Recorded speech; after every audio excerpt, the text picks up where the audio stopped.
ꯃꯌꯥꯝꯕꯨ ꯈꯨꯔꯨꯝꯖꯔꯤ 2024 ꯒꯤ IT Lok Sabha election ꯒꯤ ओपिनियन पोल ꯃꯌꯥꯝꯅ ꯈꯪꯅꯤꯡꯉꯦ ꯍꯥꯏꯅ ꯇꯥꯛꯄꯤꯔꯛꯄꯒꯤ ꯃꯇꯨꯡ ꯏꯟꯅ ꯈ꯭ꯋꯥꯏꯗꯒꯤ ꯅꯧꯕ ओपिनियन पोल ꯑꯗꯨ ꯃꯌꯥꯝꯒꯤ ꯃꯐꯝꯗ ꯊꯝꯖꯒꯦ ꯂꯣꯏꯅꯅ ꯍꯧꯖꯤꯛ ꯂꯩꯔꯤꯕ ꯁꯦꯟꯇ꯭ꯔꯦꯜ ꯒꯚꯔꯟꯃꯦꯟꯠ ꯑꯁꯤ ꯑꯃꯨꯛ ꯍꯜꯂꯛꯀꯗ꯭ꯔꯥ ꯅꯠꯇ꯭ꯔꯒ ꯍꯜꯂꯛꯂꯣꯏꯗ꯭ꯔꯥ ꯍꯥꯏꯕꯗꯨ ओपिनियन पोल ꯑꯁꯤꯗꯒꯤ ꯑꯃꯨꯛ ꯌꯦꯡꯃꯤꯟꯅꯁꯤ ꯏꯍꯥꯟ ꯍꯥꯟꯕ ꯁ꯭ꯇꯦꯠ ꯑꯣꯏꯅ ꯄꯨꯖꯔꯛꯂꯤꯕꯁꯤ ꯇꯦꯂꯪꯒꯥꯅꯥꯗ ꯁꯤꯠ 13 ꯂꯩ 13 ꯑꯁꯤꯒꯤ ꯃꯅꯨꯡꯗ BJPꯅ 2 INC 12 ꯑꯗꯔꯁꯅ 0 ꯐꯪꯗꯨꯅ ꯆꯠꯄ ꯑꯩꯈꯣꯏꯅ ओपिनियन पोल ꯑꯁꯤꯗꯒꯤ ꯎꯕ ꯐꯪꯂꯤ मथंग लाइव स्टेट महाराष्ट्र की अपुब सीट 94 असिगी मनुंगदा बीजेपी ने फंगली बसे 13 नि अदुगा आईएनसी न 32 फंगी अदर्स 0 नि महाराष्ट्र दा थाजदब मोंग दा आईएनसी की परफॉर्मेंस यामना फजन उरी हौजिक मथंग लाइव स्टेट सिना छत्तीसगढ़ की अपुब सीट मसिंग 13 नि 13 सिगी मनुंगदा बीजेपी न मरी आईएनसी न 13 अदुगा अदर्स 0 फंगन चली हौजिक मथंग लाइव सिना राजस्थान की अपुब सीट मसिंग 15 ले 15 सिगी मनुंगदा बीजेपी न 12 अदुगा कांग्रेस आइना 13 फंगदुना अदर्स 0 फंगदुना चली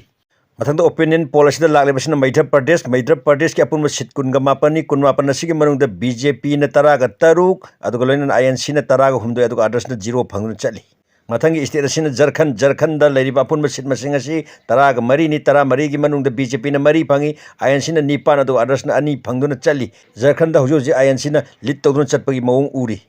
मथंग स्टेट असिना असम दा अपुब सीट 13 ले 13 की मनुंगदा बीजेपी न 5 अदुगा आईएनसी न 5 अदुगा अदर्स न 0 फंगदुना चटपा अखोइना उबा फंगली हौजिक मथंग लाइबसिना पंजाब की अपुब सीट मसिंग 13 की मनुंगदा बीजेपी 0 आईएनसी 5 अदुगा अदर्स न 3 फंगदुना चली मफम असिदा बीजेपी न पंजाब ता अमता काबा ngamloi haina ओपिनियन पोल असिना मोट पीरी पंजाब की मथंग लाइबसिना हरियाणा दा अपुब सीट 10 ले अपुब सीट 10 की मनुंगदा बीजेपी न 3 कांग्रेस आई 3 अदुगा अदर्स 0 फंगनी हाइबगी ओपिनियन पोल असिना मोट पीरी मथंग लखोलिबसिना उत्तराखंड लैरिबा सीट मसिंग असि अपुब 5 की मनुंगदा बीजेपी 3 आईएनसी 2 अदुगा अदर्स न 0 फंगदुना चटकनी हाइबगी मोट पीरी हौजिक मथंग लाइब स्टेट असिना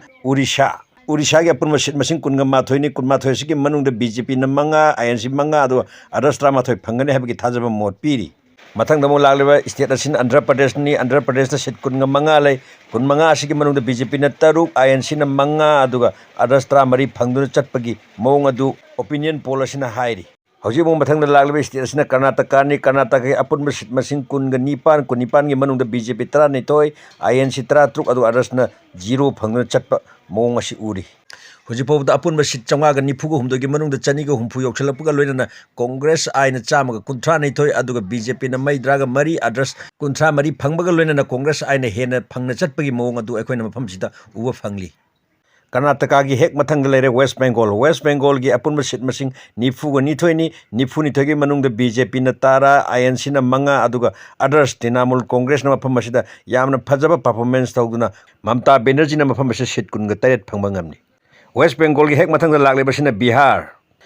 की अपुब सीट मसिंग 90 की मनुंगदा बीजेपी न 15 अदुगा कांग्रेस आइना 15 फंगी अदर्स 0 फंगदुना चटलिबा मौंग असि ओपिनियन पोल असिदगी उबा फंगली हौजिक मथंग अमुक लागलेबसिना हिमाचल प्रदेश की अपुब सीट मसिंग 3 सिगी मनुंगदा बीजेपी 2 कांग्रेस आई 2 अदुगा अदर्स 0 फंगदुना चटपगी मौंग असि लेटेस्ट ओपिनियन पोल असिदगी अखोइना उबा फंगली हिमाचल प्रदेश की मथंग लागलेबसिना गोवा की अपुब सीट मसिंग 2 सिगी मनुंगदा बीजेपी न आईएनसी न अमम चप मानना येनबगा लोइना अदर्स न 0 फंगदुना चटली गोवा की मथंग हौजिक लागलेबसिना मेघालय की अपुब सीट मसिंग 2 सिगी मनुंगदा बीजेपी न आईएनसी न अदुगा अदर्स न 0 फंगदुना कांग्रेस आई अमसुंग बीजेपी अमम येनदुना चटली हौजिक मेघालय की मथंग लागलेबसिना त्रिपुरा की अपुब सीट मसिंग 2 सिगी मनुंगदा बीजेपी न अनिमक फंगदुना आईएनसी अमसुंग अदर्स न 0 फंगदुना चटपगी ममी अखोइना हौजिक उबा फंगली अपुब सीट 994 की मनुंगदा 352 की रिजन फंखिबगा लोइना बीजेपी न 115 अदुगा कांग्रेस आइना 163 अदुगा अदर्स न 63 फंगदुना चटली हौजिक मथंग लाइव स्टेट असिना अखोइगी पोंगनाफम ओइरेबा मणिपुर की अपुब सीट 2 सिगी मनुंगदा इनर अमसुंग आउटर अनिमकता कांग्रेस आइना फंगदुना चटपगा लोइना बीजेपी न मफम असिदा अमता फंगबा ngamloi haina ओपिनियन पोल असिना मोट पीरी हौजिक मथंग लागलेबा स्टेट असिना नागालैंड की सीट अमखक लै हाइरबा अमासी बीजेपी न 0 अदुगा अदर्स 0 अदुगा कांग्रेस आइना अमा फंगदुना चटली नागालैंड की हेक मथंग लागलेबसिना सिक्किम की अपुब सीट मसिंग 2 हाइरबा सीट मसिंग अमासी बीजेपी न 0 अदुगा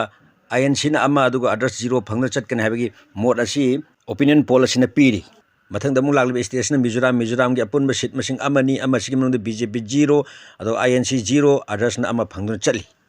ꯃꯊꯪ ꯂꯥꯛꯂꯤꯕ ꯁ꯭ꯇꯦꯠ ꯑꯁꯤ ꯍꯧꯖꯤꯛꯃꯛ ꯄ꯭ꯔꯥꯏꯝ ꯃꯤꯅꯤꯁꯇꯔ ꯑꯣꯏꯔꯤꯕ ꯃꯣꯗꯤꯒꯤ ꯄꯣꯛꯅꯐꯝ ꯖꯒꯥ ꯑꯣꯏꯔꯤꯕ ꯒꯨꯖꯔꯥꯠꯇ ꯂꯩꯔꯤꯕ ꯑꯄꯨꯟꯕ MP ꯁꯤꯠ ꯃꯁꯤꯡ ꯑꯁꯤ 23ꯅꯤ 23 ꯑꯁꯤꯒꯤ ꯃꯅꯨꯡꯗ BJPꯅ 19 ꯑꯗꯨꯒ ꯀꯣꯡꯒ꯭ꯔꯦꯁ ꯍꯥꯏꯅ 9 ꯐꯪꯗꯨꯅ ꯑꯗꯔꯁꯅ 0 ꯆꯠꯀꯅꯤ ꯍꯥꯏꯕꯒꯤ ꯊꯥꯖꯕ ꯑꯣꯄꯤꯅꯤꯌꯟ ꯄꯣꯜ ꯑꯁꯤꯅ ꯄꯤꯔꯤ ꯃꯊꯪꯗ ꯂꯥꯛꯂꯤꯕ ꯁ꯭ꯇꯦꯠ ꯑꯁꯤ ꯏꯟꯗꯤꯌꯥꯒꯤ ꯃꯅꯨꯡꯗ ꯈ꯭ꯋꯥꯏꯗꯒꯤ ꯍꯦꯟꯅ ꯆꯥꯎꯕ ꯁ꯭ꯇꯦꯠ ꯑꯣꯏꯔꯤꯕ ꯑꯗꯨꯒ MP ꯃꯁꯤꯡꯁꯨ ꯈ꯭ꯋꯥꯏꯗꯒꯤ ꯍꯦꯟꯅ ꯂꯩꯔꯤꯕ ꯁ꯭ꯇꯦꯠ ꯑꯗꯨꯅꯤ ꯎꯠꯇꯔ ꯄ꯭ꯔꯗꯦꯁꯀꯤ ꯃꯅꯨꯡꯗ ꯁꯤꯠ 40 ꯂꯩꯕꯒ ꯂꯣꯏꯅꯅ ꯁꯤꯠ 40ꯁꯤꯒꯤ ꯃꯅꯨꯡꯗ BJPꯅ ꯄꯨꯟꯅ 95 ꯐꯪꯕꯒ ꯂꯣꯏꯅꯅ INCꯅ 35 ꯑꯗꯨꯒ ꯑꯗꯔꯁꯅ 0 ꯐꯪꯒꯅꯤ ꯍꯥꯏꯕꯒꯤ ꯊꯥꯖꯕ ꯑꯣꯄꯤꯅꯤꯌꯟ ꯄꯣꯜ ꯑꯁꯤꯅ ꯄꯤꯔꯤ